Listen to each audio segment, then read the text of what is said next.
Admiral Tillis's heart was hurt and saddened, knowing he had lost his godson, and he was even more disappointed he had to break the news to his best long-time friend and family. Jake was filled with tears and had to give himself time to get his mind together. Rod, Jake's son, met him on air transport. They took a military jet craft down to the Kepler air station, and from there he took a military air jet. Rod comforts his dad. The Tillis and Serbos family are very close. They arrived at the Serbos residence. Jake and Rod walked to the door and rang the comms button. Nancy answered the door and let Jake and Max in. Nancy said the family was in the family room watching TV. Jake and Rod walked into the family room. The scene remains that in the open foyer, you hear the footsteps of Jake and Rod walking into the large family room. A few minutes later, you hear the screams and cries of the Serbos family. The scene blacks out. Admiral Tillis listened intently as Captain Heron's voice crackled through the office comms aboard the Apollo 1. The weight of the situation hung heavily in the air as they discussed the ongoing recovery efforts. "Good morning," Captain Heron. Admiral Tillis replied, his tone grave with concern. "Thank you for the update. It's disheartening to hear about the lack of progress. Any leads on the cause of the blast?" Heron's voice came through, tinged with frustration. "Sir, so far we've only managed to recover pieces of the wreckage from the Black Hawk fighter. We've scanned and probed beyond the blast point, but there's no sign of Lieutenant Serbos or the black box. We're still in the process of recovery." Admiral Tillis furrowed his brow, a sense of unease settling in the pit of his stomach. And what about the report from Lieutenant Serbos? Was there anything significant in it before it was vaporized? Heron's response was grim. "Sir, the report was lost in the blast. It's possible that something otherworldly or an unknown force within the Victor field is at play here. At this point, we have to face the reality that Lieutenant Serbos may be gone." Admiral Tillis sighed heavily, the weight of the situation bearing down on him. Despite the lack of answers, he knew they couldn't afford to lose focus. "Continue with the recovery efforts, Captain. We need to find answers, even if they're difficult to face. Keep me updated on any developments." With a sense of determination, Admiral Tillis ended the communication, steeling himself for the challenges that lay ahead in unraveling the mysteries of the Victor field and uncovering the fate of Lieutenant Serbos. "I have a meeting with Lieutenant Gills and Smith later today. You are welcome to join." Jake said, "Thanks, I will, Charles. I think Admiral Serbos will join."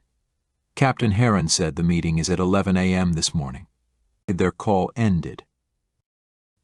The research building on Kepler hummed with activity as scientists and researchers worked diligently on their projects.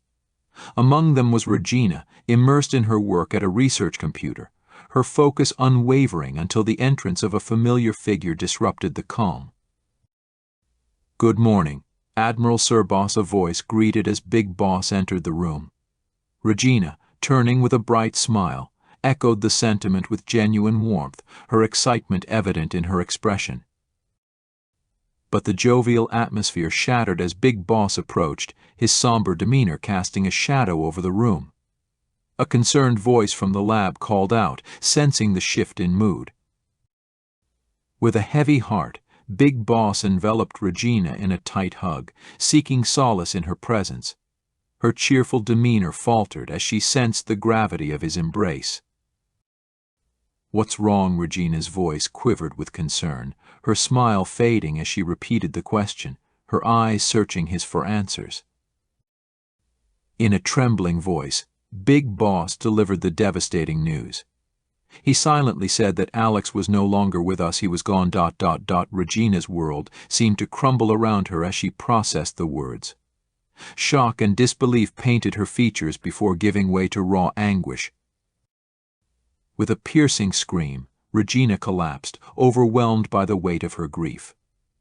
The air filled with a palpable sense of loss as those around her watched, their own hearts heavy with sorrow for the loss of Alex, a beacon of light extinguished far too soon. A couple of hours later, in the dimly lit conference room of Apollo 1, the atmosphere was heavy with grief and exhaustion. Big Boss, flanked by his trusted companion Jake, entered the room where Sam and Marshall awaited them. The fatigue etched on their faces mirrored the weariness felt by everyone present, a testament to the gravity of recent events. As they exchanged somber greetings, it was evident that the loss they shared weighed heavily upon them. Captain Heron and his team, standing nearby, also offered their condolences to Admiral Serbos, acknowledging the pain of their collective loss. Without hesitation, Big Boss approached Sam and Marshall, enveloping them both in a tight embrace. Tears flowed freely as they held onto each other, finding solace in their shared sorrow. In a moment of unity, Big Boss whispered words of solidarity, Night Stalker of no fear. Their voices trembled as they echoed his sentiment, repeating the oath with conviction. Night Stalkers of no fear, it was a vow forged in the crucible of grief, a pledge to honor the memory of those they had lost and to face the challenges ahead with unwavering courage. Later, they all took their seats. Captain Heron gave everyone the report of the recovery efforts. They showed the photo and the incident from Sam and Marshall, two fighters. Captain Heron stated that we do not know everything in this system, and they are still learning. He turned on the video and audio comms of the Black Knights in formation as they maneuvered in the Victor asteroid field. As the video displayed Lieutenant Serbos' fighter, Captain Heron slowed down the video. He said, "What everyone was seeing was a space intake blast. They saw it before, but that's what they are calling it. They watch slowly as the blast force pulls the lieutenant fighter inward and blasts out." Big Boss asked Heron what he would make of it. Heron said it looked like the worst due to it pulling in and then out, which is the worst blast. Heron said, "I would love to send a few dozen science and drill bots on the asteroids." Jake said, "Anything you need, Charles." Jake said he would also post a carrier near the planet and Victor's asteroid field. Jake said everything found there is classified, and he wants to have a weekly report on his desk until the case is closed. The meeting adjourned. Jake and Big Boss walked down the corridor. Jake asked Big Boss how the family was holding up. Big Boss said, "Not good, but they understand well about a military left for family and career. It's still no different than any family once it happens." Jake said, "I understand." Jake said, "I will forward you every report I receive." Big Boss said, "I know you will, Jake." They saluted each other, and Big Boss left the Apollo back to Kepler. The last thing Alex recalled was that he was flying at high speed, his weapons open at rapid fire. He was hit, and a voice said, "Welcome, Lieutenant Serbos. You have entered the domain of the ancients. Prepare to face your destiny," and with that ominous pronouncement, the world went dark. Regina is sitting alone in her office, crying, hurt, and in disbelief. She feels as though her life has ended with Alex's death. He was the man she wanted to spend the rest of her life with, the man she loved unconditionally. Now, with Alex gone, she feels it was her own fate. Her eyes are closed, and tears continue to pour down her face. Everyone around her can hear her crying. A couple of her friends enter her office to console and hold her. Regina says that she just needs to go home and rest. One of her co-workers offers to drive her, while another suggests that Regina shouldn't be alone in her condition. Regina tells them where she would like to go. Meanwhile, the Big Boss is in his office and receives calls from all over the fleet, including Kepler and Earth. He asks his assistant to hold all his calls. Later, he informs his assistant that he is taking a few days off. The Big Boss heads out to console with Sandra and Sharon. Later, at the Serbos home, Nancy answers the door. She greets Regina and tells her that Sandra and Sharon are in the family room. Regina walks into the family room crying. Sandra and Sharon grab and hold Regina as she cries, and then all three ladies start crying together. Later, Big Boss made it home. Regina was asleep on one couch, and Sharon was asleep on another couch. Sandra was awake with her head down but watching TV. Big Boss walks into the family room and sits next to her. He said for the first time, "I felt worthless at work, just sitting in my office, wasn't taking any calls." "We needed a few days together," Sandra said she understood. She said her sister Pam and Jake's wife Laura were taking care of all the arrangements. The memorial will be in 2 days. Big Boss asked how Sharon and Regina were doing. Sandra said they both were in a wreck. "We are all taking this very hard as you are, Bishop. I heard you in the basement alone last night." Sandra smiled at Big Boss while rubbing his shoulder. They both smiled at each other with tears in their eyes. Sandra asked Big Boss if they should offer Regina if she wanted to stay in Alex's bedroom. Big Boss said, "She is welcome as long as she wants." 2 days later, during the memorial, over 8,000 military personnel and 10,000 civilians came to show respect to Alex and the Serbos family. Many people spoke of Alex and the kind man he was. Sandra spoke, and many other family and friends. Big Boss spoke last. He gave a heartfelt power speech about Alex that had everyone in tears. At the end of his speech, he walked over to Regina, gave her a small box and said, "Alex wanted you to have this. He bought this for you on the day he passed." Regina stood up and hugged Big Boss, and her tears never stopped flowing. Regina opened the box, saw the engagement ring, and collapsed. Weeks later, Regina grappled with the loss of Alex. She found solace and purpose in throwing herself back into her work. With each passing day, she felt the weight of grief slowly lifting, replaced by a renewed sense of determination and focus. Returning to her research with a newfound intensity, Regina immersed herself in the complexities of her projects, poring over data, analyzing results, and pushing the boundaries of scientific discovery. The familiar rhythm of her work served as a balm for her wounded spirit, providing a sense of structure and meaning in the wake of tragedy. Though the pain of Alex's absence lingered, Regina found comfort in the pursuit of knowledge, channeling her grief into a driving force for progress. She honored his memory with each breakthrough and innovation, knowing that he would have wanted nothing more than to see her thrive. After a month passed, Regina delved deeper into her work. She found herself once again at the forefront of scientific exploration, her mind ablaze with possibilities and her spirit buoyed by the promise of discovery. With each step forward, she moved ever closer to unlocking the mysteries of the universe, guided by a sense of purpose that transcended grief and loss. She still hasn't gotten the military suit to cloak to work yet. As Regina returned to the USS Kennedy, she found herself surrounded by familiar faces, including Sam and Marshall, who had both been promoted to lieutenant commanders. The sight of her comrades brought a bittersweet mix of emotions, reminding her of the bond they shared with Alex and the adventures they had embarked on together. With a shared understanding of the pain they had endured, Regina, Sam, and Marshall made plans to reconnect over lunch, seeking solace and companionship in each other's company. As they gathered around the table, memories of their time with Alex flooded back, filling the air with laughter and nostalgia. Over plates of food and glasses of wine, they reminisced about the fun times they had shared, recalling the inside jokes, the daring missions, and the moments of camaraderie that had forged their friendship. Despite the ache of Alex's absence, there was comfort in the shared memories, a reminder that his spirit lived on in the bonds they had formed. In the end, Regina found solace in her work and the support of her friends. She honored Alex's memory by striving for progress and pushing the boundaries of scientific discovery.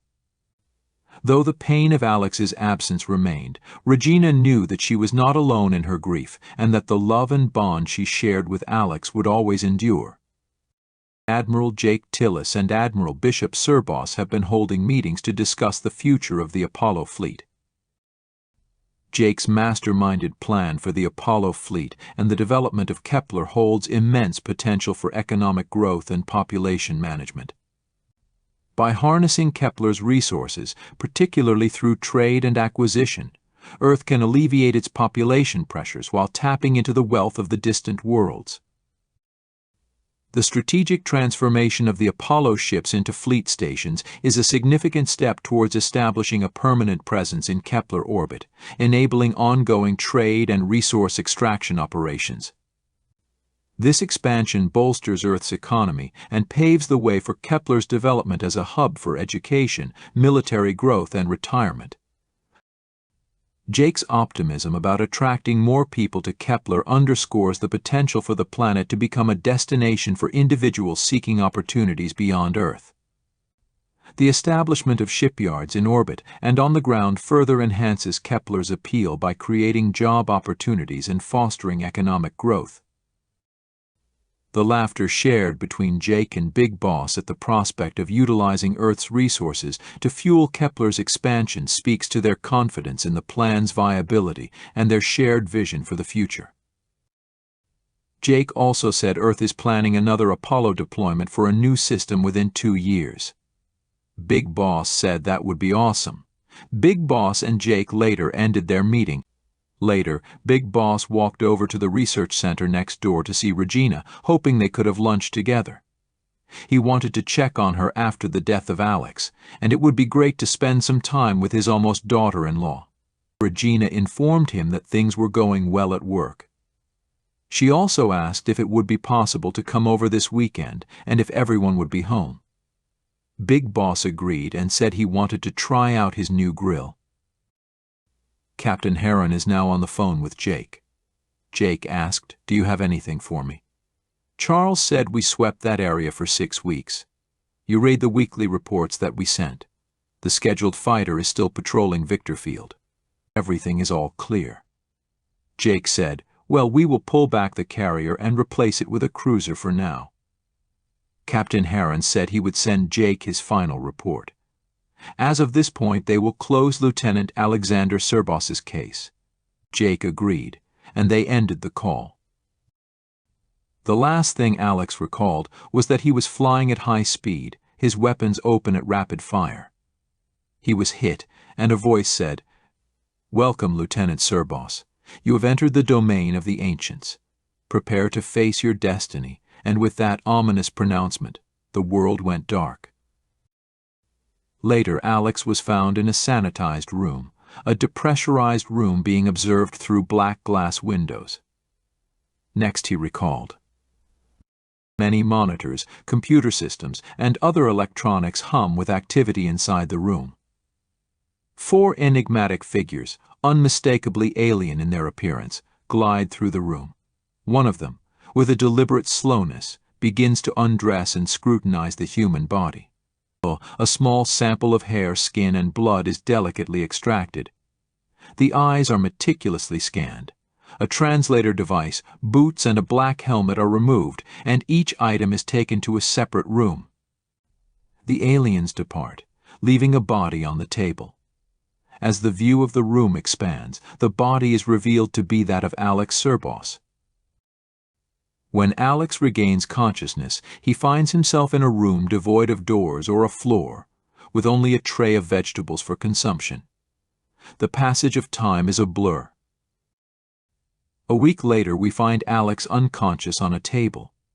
He was transfused of half his blood and transfused with a blue form, a blue liquid or blues.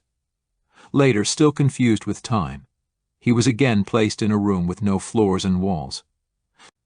In the room, there was a table with liquid food. Alex consumed it as well. 2 more weeks passed, and Alex was unaware if anything had been done to him. All he recalls is no floor or walls and food that lacks flavor. He remains lost in time. Was it a day that passed or years? Alex was found unconscious again. We find Alex on a table. His head was shaved, and the 4 doctors operated on his head. There on the table were several pen head-size implants being inserted into his brain. Some strange sounds began to explode near the area, and then it stopped. The 4 aliens looked at each other and continued to operate at a faster pace. Later, the aliens returned to the lab and scanned Alex's eyes with blue, red, and green lights. They then placed a clear shield over his face. They left the room, and the lights automatically turned off. As Alex regained consciousness, he found himself disoriented, surrounded by an abundance of food and the sounds of chaos echoing through the room. The sight of the walls and floor offered little comfort, and the distant rumble of a ground battle only added to his confusion. Struggling to make sense of his surroundings, Alex's senses sharpened as he heard the unmistakable sound of footsteps approaching. Something else, a frantic scrambling, joined the cacophony, heightening his sense of urgency. Summoning all his strength, Alex pushed himself up, determined to find a way out of the room and uncover the source of the commotion. But before he could take a single step, his body betrayed him, collapsing to the floor with an unexpected and alarming weakness. As he lay there, vulnerable and bewildered, questions raced through his mind. What had happened to him? Where was he? And what was the nature of the battle raging outside? With no answers in sight, hoping for clarity to emerge from the chaos surrounding him, Alex went into a daze again. Later, after he had awakened, you noticed that he was dressed again and in full gear. He continues to drift in and out. The last thing he remembers seeing was an oval, round machine in a green, watery wetland. He was rushed into this vessel. A battle was still raging and getting close to Alex. The machine started to spin, and flashes of purple, red, and yellow lights started flashing and spinning. The battle was getting closer just before Alex blacked out. A voice came to Lieutenant Serbos. "Emerge and prepare to face your destiny." Alex emerged from the darkness and into the light, but something was different about him. He was now fully armed with weapons attached to his body, and he had a black motor spaceship nearby. He heard screams and cries of children coming from a distance.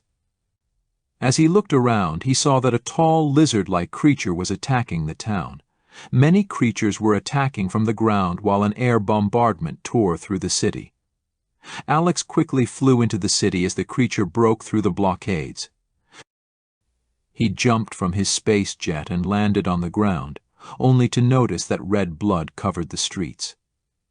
Suddenly, 50 lizard men rushed toward Alex, but he quickly pulled out a long sword from his back plate. As soon as he touched the sword, it turned a beaming red. Alex took one sweep of his sword and split all 50 men in half. He then proceeded to move towards the thousands of other lizard creatures, destroying hundreds and thousands of them. Alex found that he could leap at least 60 feet high to avoid the attackers and gain higher ground on a building. There, he pulled out a big rifle from his back plate and fired it, causing a big electrical burst on the streets and killing many of the lizard men. Alex then saw a family being attacked and surrounded by lizards. Alex ran and jumped in front of the family, shielding them and himself. Pulling his blade, he cleared the way until the family was safe. As they moved forward, Alex saw more people fighting the lizards. These beings looked more human, but their skin was slightly purple, and they had white hair. They were about a foot shorter than humans. Alex used his sword to clear a path, killing every lizard that stood in his way. The purple citizens saw Alex clearing the path toward them and started shooting the lizards to help him through. Alex destroyed all the lizards that stood before him, and the rest started to retreat.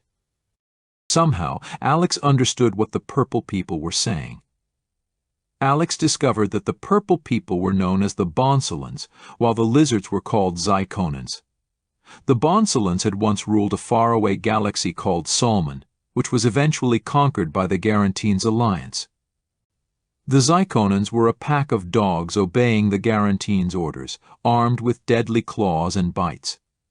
They were created through evil research by the Garantines Empire, which controlled over 100 galaxies with their uncontested fleets.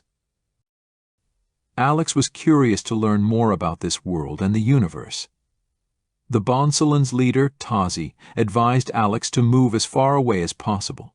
When asked where he was from, Alex couldn't recall. He only remembered finding himself in an open field, watching the town being attacked and hearing screams from women and children.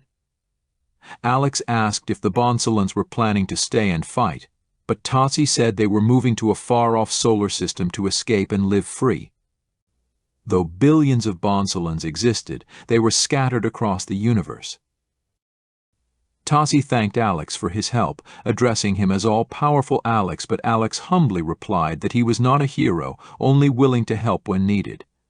The next day, Tazi invited Alex to travel with them, but Alex declined, still searching for his own home. As the Bonsolan ships lifted into the skies and escaped undetected, Alex returned to his space jet. Suddenly, everything went black, and a voice addressed him as Lieutenant Serbos, praising him for his kindness to the weak as shown through his deeds as the ancients. "Well done," the voice said. Things went dark again. Alex could hear voices. "Well done. Lieutenant Serbos, your courage and abilities are unprecedented."